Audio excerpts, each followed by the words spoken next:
Hi all, welcome, namaskaram to Ben's bookshelf. Thank you for again watching the second video. So I'll explain once again what the video is gonna be about for the first time watchers. This is my bookshelf and these are all the books I've read over the years. And sometimes I'll start a book and not finish it, but still they'll be here. Also, we have a fun way of doing this video. You do see the red numbering tokens, right? I do have a bowl of them. For now, I have 86 books in the shelf and 86 numbering here. Every video, we'll take the bowl out, we'll take a token and we'll talk about 69. So we'll talk about the book that corresponds to it. It's not going to be a critical review. It's going to be a mix of my thoughts and experience reading that book, and I will also try to explain something useful or interesting reading that book as well. I have been reading for a long time, so it's not going to be that I remember every book in the shelf. So that'll be a cut. I'll go read or revise the book and bring in some useful information that I can convey in a short span of time for you guys. So let's dive in. I have the bowl with me with the red tokens, and let me pick a number. Ignore the number told during the initial explanation. We'll pick a new one now. Yeah, I do have 21. Let's see which book this is. It's in the 20s, so yeah. Okay, this is a good book.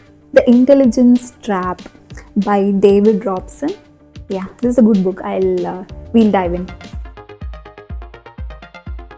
About book number 21, The Intelligence Trap by David Robson. So he is a science journalist, and this book is really helpful if you think you are intelligent and you take great decisions. But this book proves you otherwise. It talks about different pitfalls, also how to overcome them. Let's go one by one. So the first thing he talks about is how an intelligent person will not always take the right decisions. He might falter, his judgments might falter.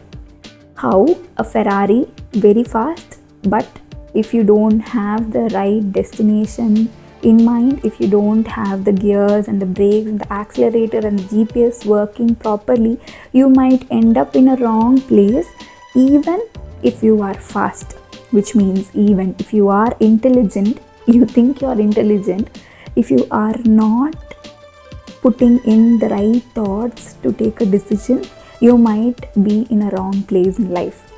And next, he goes to talk about motivated reasoning. If you're intelligent, or even as a normal human being, imagine you took a decision. After taking the decision, you think about all the possible ways, all the possible reasoning you can give to convince yourself that that decision was right? So we give reasoning, motivated reasoning, to feel that the decision we took is the right, instead of taking the right judgment. We motivate ourselves to think that the decision or the judgment we took is the right. That's the second pitfall. The third one is cognitive miserliness, which means human brain has two ways of thinking. One is the fast type one is the slow. Fast one is quick, it's like our gut feeling. Immediately you take a decision, immediately you do something, that's fast thinking. The next one is slow. You put a lot of thought into making a decision. You think about all the experience you've had or all the evidence you have. You think about everything, what might go wrong and everything, and finally arrive at a decision. Then it's called the system 2 slow thinking. Always, as humans, we tend to go with fast thinking.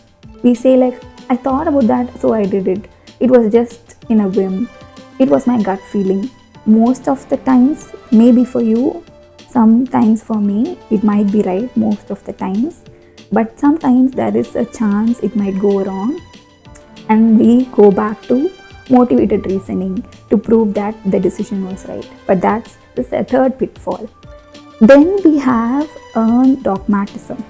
People who think that they are intelligent or who have in the past been proven that they're intelligent, they tend to not take in any new information anymore. For example, suppose if I'm a scientist and I discovered something, or I proved a theorem as a mathematician. Later, after many years, I've been thinking to myself that that's the theorem which is right, and the way I did it was right. After many years, a new person comes in and tells me that's wrong, and he proves my theorem wrong. I cannot take it. I will not listen to what the person is even trying to say. That is called dogmatism. You earn your evidence. You think that your evidence is right, and you close your mind. You are becoming close-minded to any new information. That's the fourth pitfall. Now we'll go into how to solve these things. The first good way of fixing your intelligent brain is to understand metacognition. Sometimes you will see some people staring at something. They are out of the world. They are not doing something everybody is doing. They'll probably be sitting and thinking, right? Sometimes that can mean metacognition. They are thinking about thinking. Like, why am I thinking this? Is a thought for them. Thinking about the way you think. Thinking if the way you think is right, or should I step back and think another way. It's deep, I know, but this is one of the solutions to fix your brain. And the next one is to overcome dogmatism. So how to do this is to have intellectual humility. In this world, it is easy to believe whatever you think as right. You go to AI and you ask a question and say like, this is what I think, is this right? Most of the time it will say, yes, you're right. Most of the time we might not be right, but that's what it says. We keep proving ourselves right. We think that our intelligence is always great, but you need humility, especially when you're thinking, so that if you are thinking in a wrong way, instead of being close-minded, you are ready to accept new information. Oh, maybe that was wrong, I should have tried this way. When someone comes and tells you that, you should be open to that idea. For that, you need to practice intelligence and humility especially. And then you have self-distancing. Think away from the problem. Instead of saying what I should do in the situation, think of what another person in the same situation will do. It will rationalize your thinking instead of making it a personal decision. This is also one of your solutions. Then we have the productive struggle. Putting yourself into unwanted struggle. I'll explain. You have a problem. You might not have all the resources to fix that problem, but still you start thinking of a way to fix it. Not wait until the last minute to find all your solutions, right? So that's productive struggle. Sometimes you might have all the resources and try to, pull all your ideas and finally find a way. That is also good, but just take a step back, keep most of the evidences away, try to work with whatever resources you have at that point, and then grow your idea as and when new information comes in. So that's putting yourself into a productive struggle to find a solution to your problems. The next one is going to be spaced repetition. Instead of going in straight, fast, fixing an issue, going. So that fast thinking, for that to stop is good, but it's not always good. So for that to stop, take in some information, think about it, see if it's right or wrong, and then take in some more information. Give an interval, a break between your thinking, so that you don't rush in to take a final decision.